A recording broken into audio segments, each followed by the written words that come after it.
All right, good morning, everybody, and welcome to our weekly Daf Yomi week in review class. Good to have you with us. Thank you for joining us today. My name is Ben Harris. I'm sitting in for Rachel Scheinerman today, and it is my pleasure to introduce this week's presenter that, if you're there, you probably know very well by now, Rabbi Elliott Goldberg, who is a regular contributor to our daily dose of Talmud essays, will be taking us through the last week of Daf Yomi. So without further ado, Rabbi Goldberg, the floor is yours.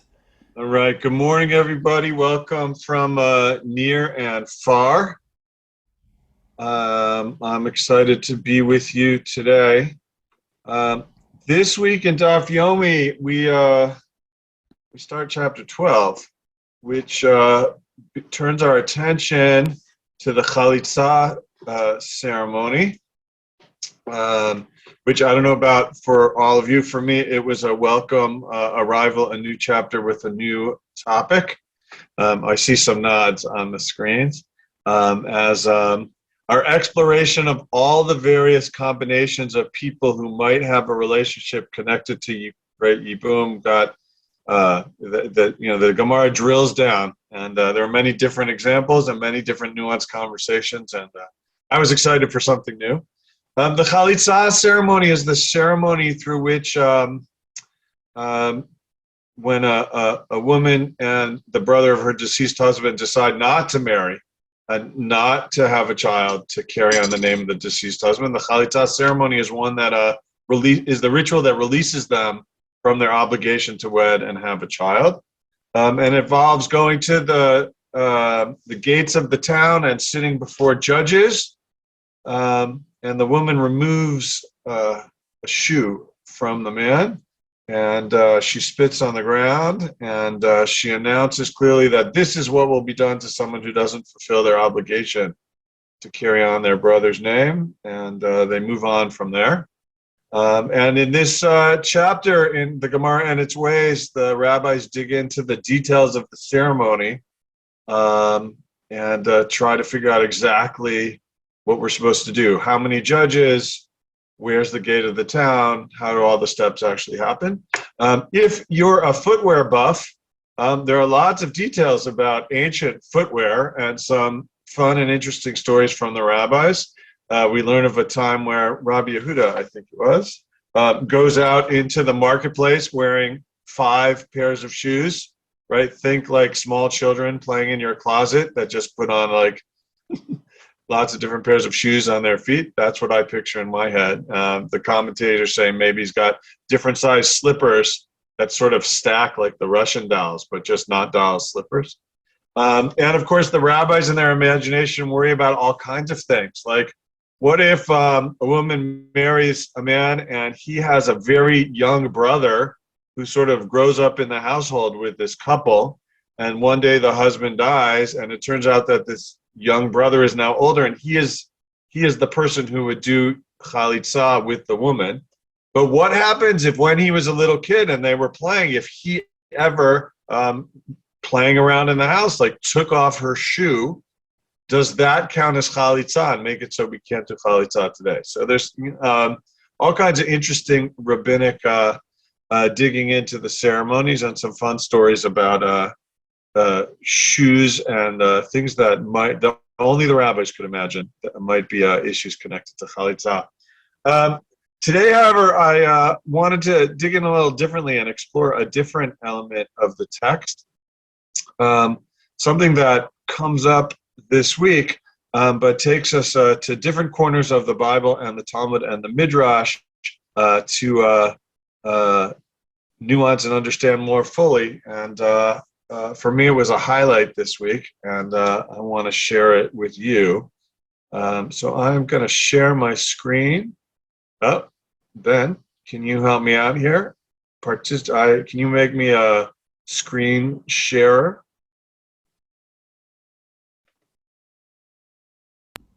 Try now. All right. Yes. Thank you, Ben. All right. Appreciate that. All right. Here we go. So on Yevamot 102, Rav Yehuda says that Rav said, One may not perform chalitza using a sandal that was sewn together with threads made of flax, as it's stated in Ezekiel. And I made you I made you shoes of tachash skin, which is the skin of an animal, implying that a shoe is something made entirely of leather. So a couple things to note about this. In their exploration of what makes up the shoe that you could use for the chalitza ceremony, the rabbis conclude that certain kinds of shoes are okay and certain kinds of shoes aren't shoes, and there's a big conversation about sandals. And based on this source, there's a suggestion that if the shoe is a sandal, it must be entirely a leather sandal. And if you use flax or some other material to sew pieces of leather together, that might not be an appropriate sandal. It's interesting to me that the source that they quote is from Ezekiel, which mentions shoes made of tachash skin, which we're going to talk about in a second. But it's interesting that they go to Ezekiel because Ezekiel is a prophet, and generally speaking, we don't learn details of mitzvot, of religious obligations from the prophets, but from the Torah. The passage in Ezekiel 16:10 is talking about God after Israelites have a time of punishment for misbehavior, a vision of a future where God and the Israelites restore their relationship together. And the text has all these metaphors about God providing for the people of Israel, and one of those pieces says that God will provide us with shoes made of tachash skin. And so the rabbis use that here to say, well, if this is a particular animal whose skin is made of the shoe, maybe that means shoes have to be just of leather, and so to do chalitza, you need a pure leather shoe. I just explained this next slide, so we don't have to do that again, right? They say it says tachash, so if it's, the Gemara challenges this notion. It says, well, the verse says tachash skin. It says a particular kind of leather, so maybe it should mean a shoe made of tachash skin. Yes, that you can use for chalitza, but one made from any other leather, no. Meaning the rabbis and the Gemara say this verse might restrict the type of shoe not only to a fully leather shoe, but only leather from tachash skin. The Gemara says, no, it says shoe and shoe and shoe. It only says it twice here, but many times in the Torah about this ceremony, the word shoe appears many times. And for that, the rabbis mean, midrashically, it amplifies the mitzvah. Amplify here means like it expands. So the multiple use of the word shoe expands the number of shoes you can use for chalitza. So while you could read the verse from Ezekiel to limit it just to tachash skin, the Gemara concludes any kind of leather shoe is okay for this. Now you might be saying, what is tachash skin? I've never heard of that sort of animal. And to discover what tachash skin is, we have to go on a little journey. So I move to the next slide here, which says, which comes from Exodus 25:8. It's the list of things that the Israelites brought or collected from their possessions and brought for the building of the tabernacle in the desert. Right at Mount Sinai, after receiving the Ten Commandments, the Torah teaches, I'm using all the wrong words today. The Torah teaches that God commanded people to come and bring things to make the Mishkan. There's a whole list of things that they bring, and on that list, if you see bolded here on the slide, is what's been translated as dolphin skins. The Hebrew here is tachash, which is that word from the verse from the Talmud from Yevamot and the verse from Ezekiel.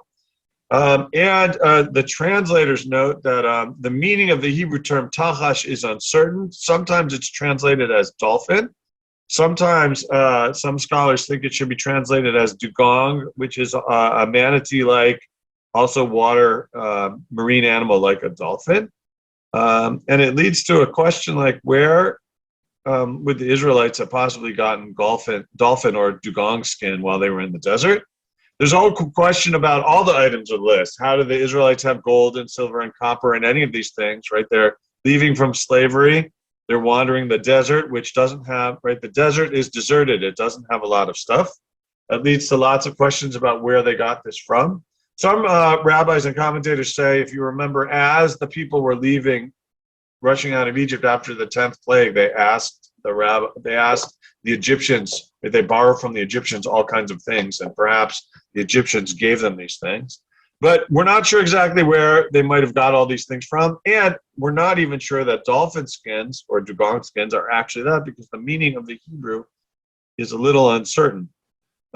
Plus, if later we see in Ezekiel sandals could be made, right, have to be made of tachash skin, or could be made of tachash skin.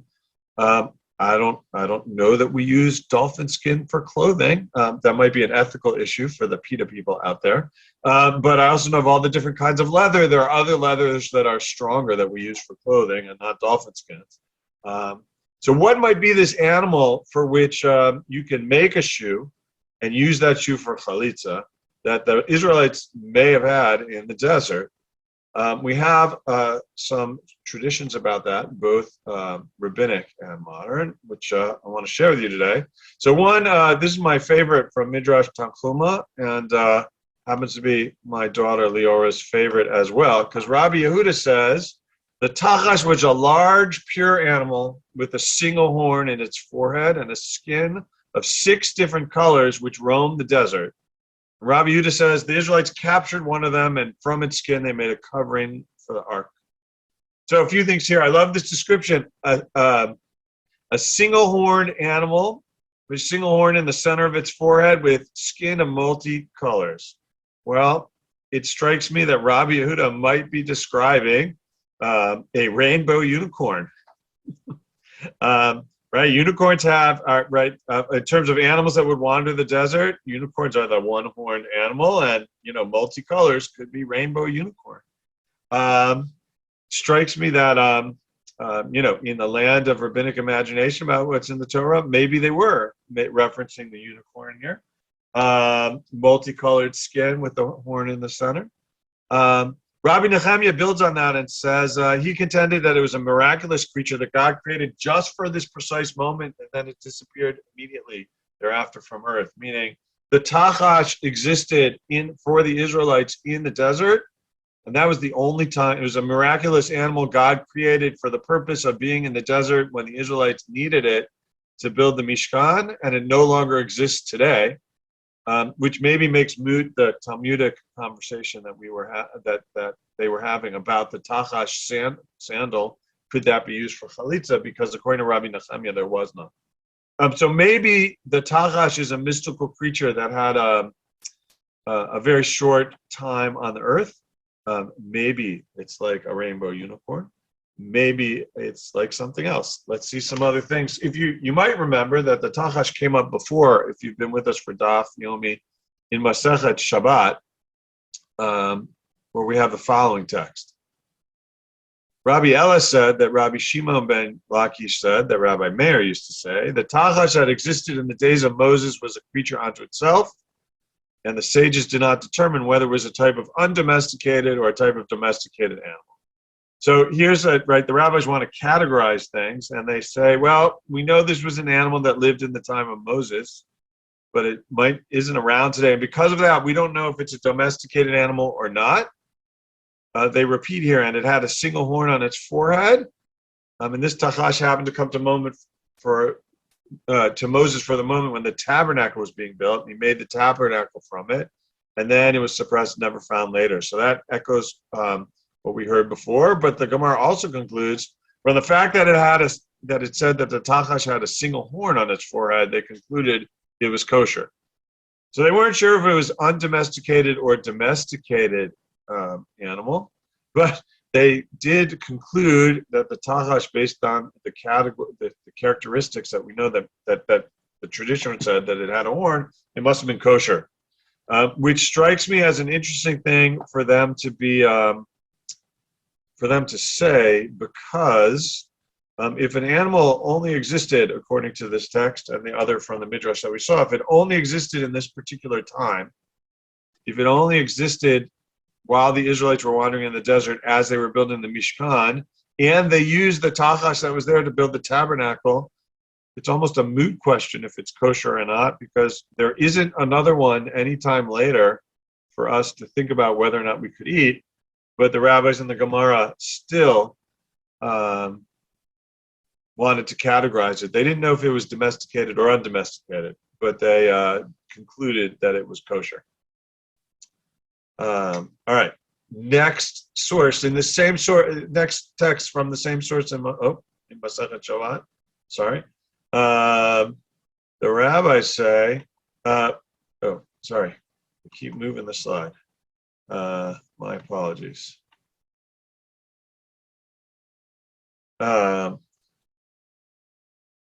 The source from the Talmud in Masechet Shabbat continues to say the Tachashim were similar to the species of undomesticated animals called the Tila Ilan.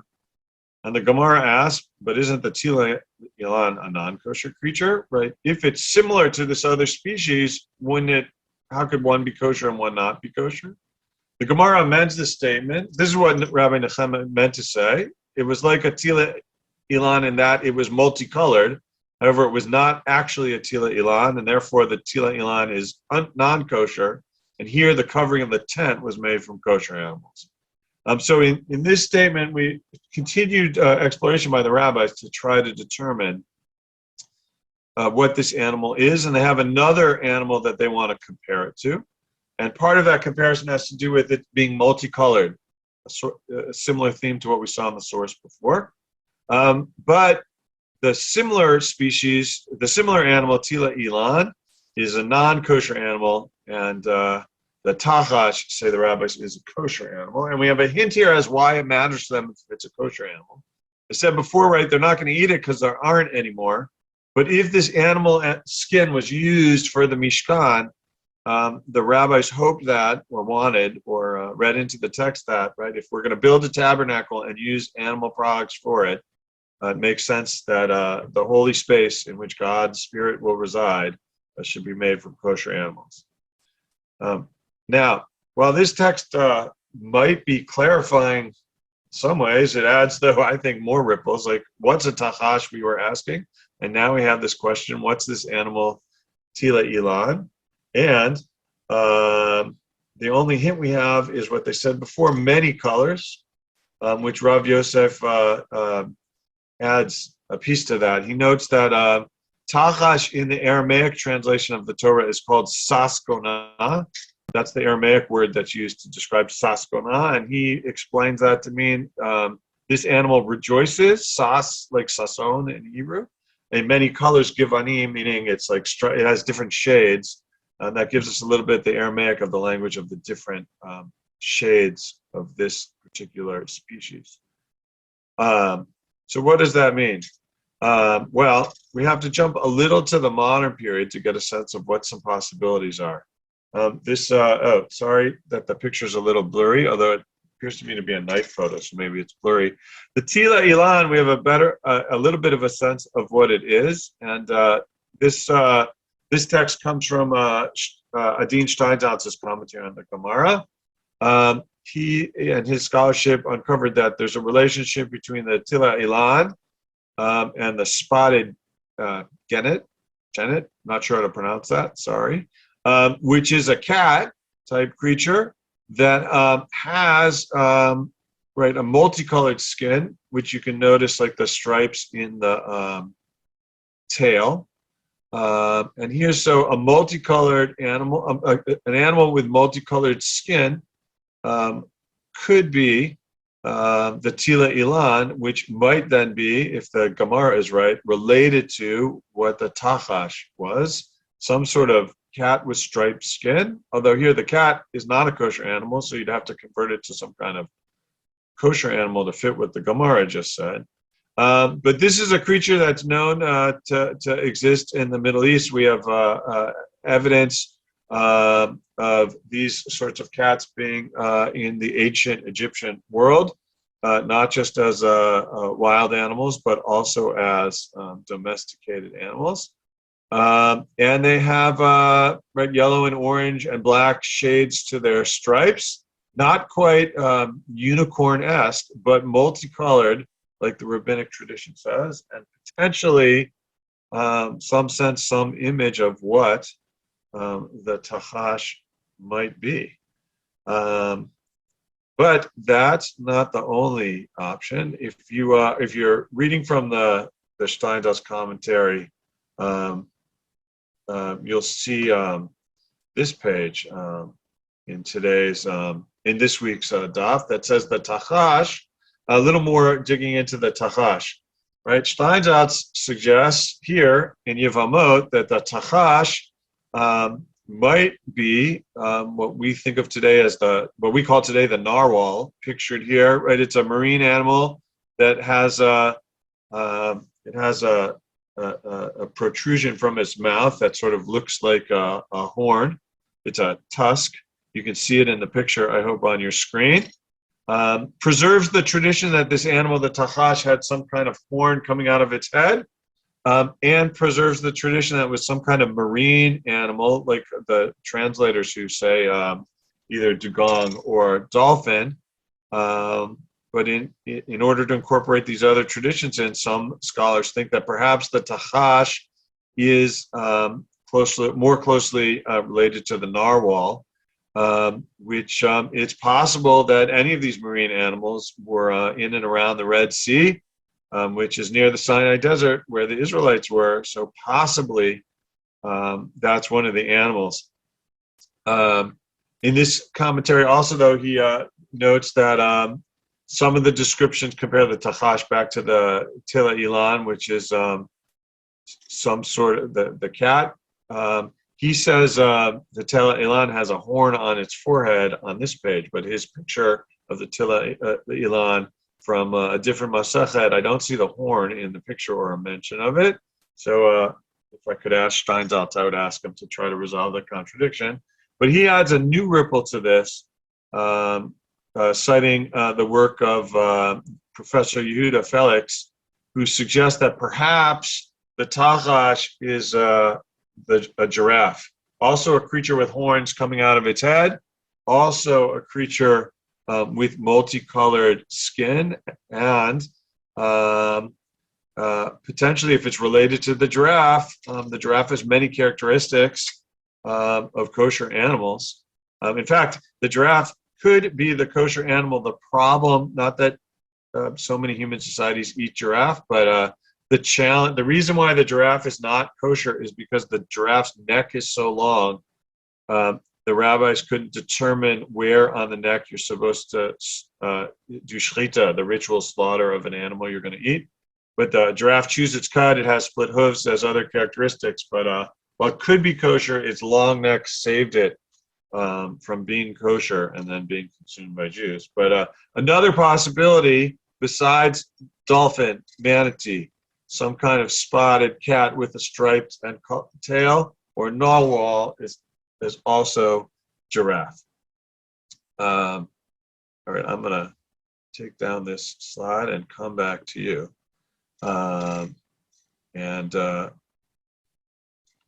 So I'm seeing a rich conversation in the chat. I just want to take a step out of these texts and maybe up to look at what we just went through today. I know in this space when we've come together, sometimes what we've done is looked at a particular challenging sugya, an interesting story. There's a lot of ways to dig into the text of the Talmud. And sometimes to make sense of what you see in one context, it's not about looking locally, but about looking broadly at sources.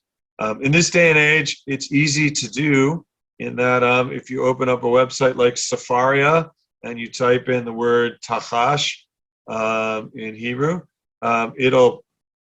you will get in seconds, less than seconds, a long list of texts where the Bible and the rabbis talk about tachash and speculate what it is.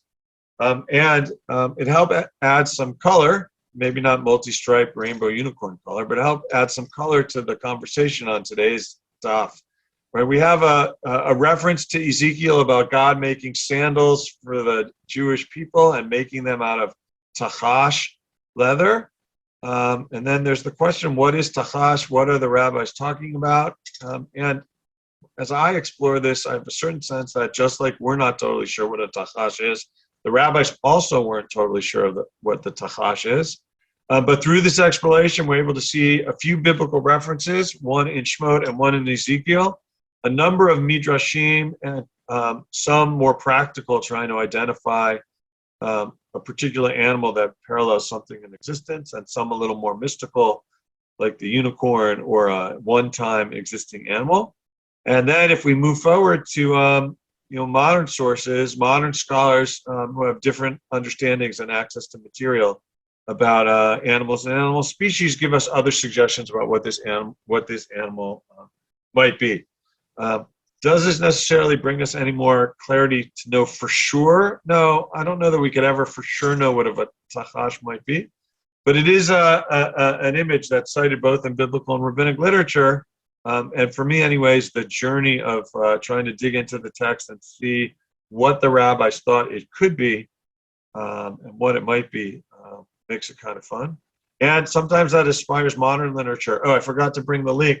My friend and colleague, Rabbi Elliott, who was a community rabbi for many years, but has become a Jewish children's book author. He actually just published a book about the unicorn in the desert that's based on these texts today, about Israelite children in the desert and a unicorn that they could see, but the adults didn't. That's rooted in the midrashim that we looked at today.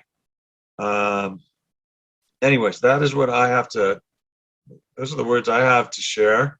I did a bad job of leaving enough time for questions, but I see just by a quick glance here in the chat, you guys have had a rich conversation, not just about the tachash, but about potentially other animals and animal projects that, animal products that are in our tradition. I saw some things about tchelet, right, in a snail that produces a dye that were used for tzitzit. And anyways, I hope I sparked your interest a little bit about different paths towards digging into what's in the Gemara. And look forward to seeing you down the road in this space. And hope you enjoyed. Send it back to you, Ben. Great. Thanks, everybody, for joining. Thank you, Rabbi Goldberg, for your presentation today. And hope to see you all again next week. Take care, everybody.